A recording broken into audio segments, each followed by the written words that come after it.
Power BI and map visuals was always a little bit disappointing, right? We have all these different map visuals, but none of them really offers all the options that you want as a Power BI developer. The normal old map they're going to get rid of, and it's going to be replaced by the Azure map. Now, the Azure map is already quite a bit better, and they just made a big update, which is, I think, quite a game changer, because now you can customize the icons that show. Yes, just like in Tableau. So instead of only having boring bubbles as an option, now you can create map visuals like this one over here, or like this one. So let's start exploring all of the options around this new feature.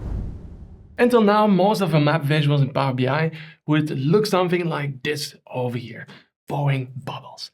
However, now with the latest January 26 update, we can make them look like this. So you see, we can change the icon type from bubbles to basically any icon that we want. Now, of course, we can also increase and decrease the size dynamically and apply a different color to each icon that shows on the map. Now let's set up this example from scratch.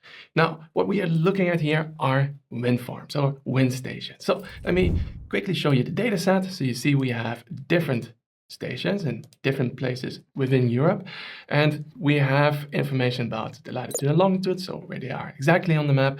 We have the wind direction, the speed, temperature, and humidity. That's it. All right. Now, let me go back to the report view, add a new page, and we are going to choose not the old map, but the Azure map. And I'm going to put it in the middle of my page. Let's make it nice and big. And over here, we have to say what the location is. So we can use the location field. So we have one location field, country. However, if I use that one for the location, then it just puts a dot in the middle of the country. That's not what I want. I want to have the exact location of the wind farm. So therefore, I'm going to use the latitude and longitude data. Here, data category set to latitude. Summarization, I would put to do not summarize as the default. All right, just like I have done over here. And then we can drag and drop it onto latitude and longitude. All right, so we have the map. Now, the next thing that we're going to do is change the icons. So let's go to the formatting options here on the right-hand side. Then here we now have marker layer and markers. And that's exactly what changed. Now, let me show you how it used to look like in previous versions of Power BI. We used to have only a bubble layer, as you can see over here when I built the map in an old version of Power BI. Now compare that to new version over here where we have a marker layer and markers. All right, so let's start exploring that a little bit more. If we go to markers, then here we have now marker type. I can choose icon, but also image. Now, let's first stick to icon, and then click here on the drop down, and you see we have all these different nice icons to choose from. Now, let's pick one. I think this one is kind of fitting. Wind direction. Okay, perfect. So here, let's also make them a little bit bigger. And well, now we have already our custom icons. Simple as that. And what is a little bit of a pity is that we don't seem to have the ability to add more icons to it like you can in Tableau. There you can just take some PNGs or SVGs, put them in the library folder on your computer, and it nicely shows up over here. But that doesn't seem to be possible yet, right? There's another way, however, to add custom icons to it, which I will show you a bit later in the video. Now, let's go back and just stick to the icon that we got. The next thing that we can do, which is really, really interesting, is that we can change rotation. Okay, so in our data set, you see we have wind direction, and this is just the angle basically, right? So I can just click here on the FX button, field value, and then pick from here the wind direction. Now, summarization in my case doesn't really matter. There's only one line for each wind station. So, okay, and you see now they point into the direction that the wind goes. I think that's really pretty cool. And you could do the same thing for airplanes or trucks or maybe ships that are going over the waters and point the direction that they're going into. So I think that is really, really cool. Now, then if we go here to borders, let's just add a little bit of a border around it that makes the icon stand out and more readable. And let me just make the borders a bit softer by adding transparency. All right, we already have our custom icons and we rotate them into the direction we want these icons to point to. Now, the next thing that we can do is to adjust the size. Let's say that we want the icons to be bigger if the wind speeds are higher. All right, now let's go back. Now, there's this relatively easy to set up, and we can set it up in a similar way as was possible before. Meaning, we can go here to the builds panel, and here we have size. So let's add wind speed to size. So here we have wind speed. Now, as you can see, definitely the size has changed. Maybe it's a little bit too big, but let's go to formatting, markers, and then here we can just play around with the minimum and maximum. And so if we bring down the maximum to, let's say, 30, and then the minimum to 5, so that we can still see the small ones, that already looks much better. Now you see that the icons show up behind the labels. However, you can change that if you go over here to marker layer, and then here you see label position. You can simply say above labels. Now, if you don't need the labels at all, what you can also do is go over here, bed up. Here we have layer settings and map settings. Now let's go to style. And from here we can, for example, turn off all of that extra information that we don't want to have on the map and only keep, let's say, the country region borders, just like this. Yeah, all right. I think that looks good. So now we have a clean map. We are showing the icons on top. We have custom icons. We rotated them. We adjusted the size. And what else can we adjust? The color. All right. Now, by adjusting the color, we can integrate another interesting dimension into our map visual. Now, what could be interesting in this case? For example, temperature. All right. So let's head back to our visual over here. And let's have a look where we can change the color of the icons. Now, for that, we go to markers. And if we go down, then you see we have colors here as well. And an FX button. That means we can dynamically set the color. Let's click on it. Now here we have 3 different options. We can go for a gradient, rule-based, conditional formatting, or field value. Field value is where you set up your own measure, when to return what color. Rules is where you set up a certain rule. Or gradient, which is kind of applicable for our practical case where I just want to go from blue to red. Red being hot, blue being cold. All right, so we want to base it on temperature, which is over here. All right.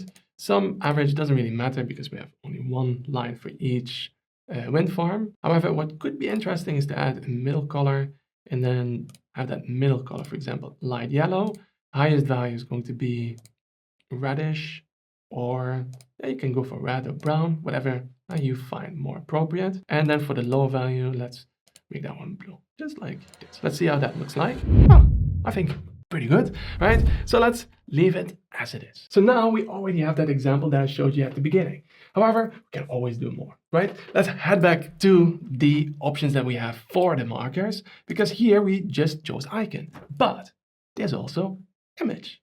Okay, now I'm first going to duplicate this page, go back over here to formatting options, and now I'm going to go for the marker type, image. And here we can use FX, conditional formatting. So we can set over here maybe an SVG image or PNG or whatever you have, right? Now, SVG is probably the easiest. We can also generate that very easily with Claude, ChatGPT, or whatever AI tool that you're using, and use that on a map, right?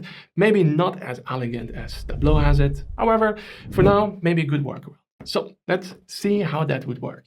Now, I can go over here to Claude and simply ask it to create SVG image of, let's say, a windmill that I can use in a measure in Power BI. And ta-da, we have a nice little image of a windmill. Maybe not the best one. However, it's about the idea. I can customize this further using Claude. And you see over here, it does not only create the SVG, it also makes it straight away usable for Power BI. Now, of course, I did this example already before, so let me just copy it from my other chat, and I just pasted that into a new measure. Then what you also have to watch out for is that you, under measure tool, set the data category to image URL. And once you have done that, you can go back to your map, formatting, and then we go to markers, image, that's marker type. And this time, we can set the field value using over here that new measure. Icon windmill. Perfect. Now this looks interesting, but not exactly what I had in mind. So you see, these are windmills. However, it looks a little bit weird if they're not pointing upward. So not the most appropriate icon, but it shows that we can basically visualize any custom icon. Okay, but maybe let's go for a better one. I also have one of an arrow, a custom arrow. So I'm going to go back over here to conditional formatting. And you see in my data set, I added another measure, icon arrow. Now that points into the direction that the wind is going. It makes more sense over here. What you notice though, is that we lost the color. Okay, and that is a little bit annoying, right? So if we now go down, you see colors is grayed out.